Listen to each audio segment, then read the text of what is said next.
Une vie sans jeu, une vie sans chanter, une vie sans jouer, une vie sans danser. Pour tout artiste, quel qu'il soit, c'est compliqué quand on ne peut pas exercer son métier.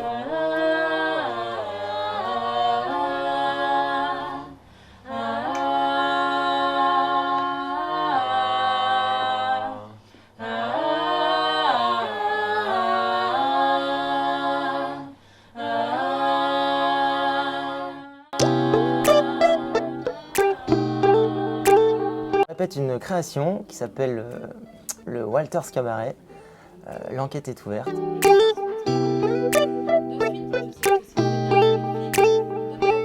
Je croise beaucoup les doigts parce que jusqu'à quelques semaines on était encore assez confiants, alors que là maintenant je commence à être un petit peu plus méfiant parce qu'on est déjà au début du mois de mars. Normalement c'est une période à laquelle on a bientôt bouclé les dossiers, les inscriptions et tout. Et là le problème c'est qu'on n'a encore aucune information. C'est très compliqué parce qu'il y aura beaucoup de restrictions, de contraintes sanitaires. Je pense qu'il y a pas mal de théâtres qui ne pourront pas ouvrir dans ces conditions-là parce qu'on nous parle de 2 sièges d'écart, on nous parle de 1 demi-heure entre chaque spectacle, de désinfection totale de la salle entre chaque spectacle. Le but d'Avignon, c'est aussi de ramener des programmateurs dans les salles pour qu'ils voient le spectacle. On va espérer qu'ils soient là. Le folklore d'Avignon reste le folklore d'Avignon et on espère tous faire le festival d'Avignon.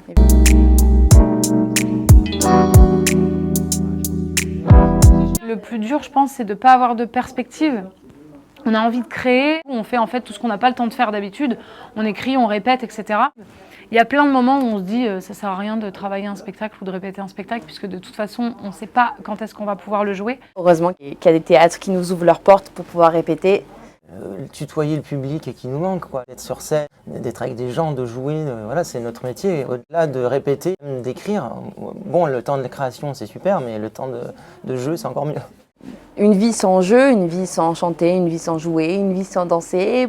Pour tout artiste, quel qu'il soit, c'est compliqué quand on ne peut pas exercer son métier.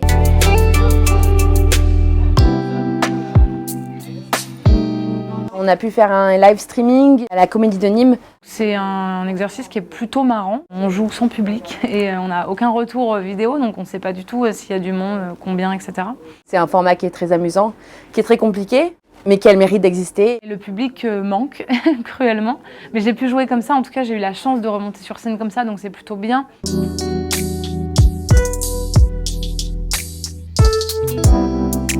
C'est bien beau de vouloir ouvrir, mais il faut que les gens jouent le jeu. Je pense que la culture a été assez brimée ces derniers temps. On a besoin de retrouver la culture, les bases de ce qu'est une société. Partager avec nous et avec d'autres personnes, ça permet aussi de se retrouver, quoi. Lâchez pas, revenez au théâtre quand les théâtres ouvrent, par pitié, parce qu'on a besoin de vous dans la salle. Vive la culture, vive le théâtre, vive les arts de la scène. Nous sommes essentiels.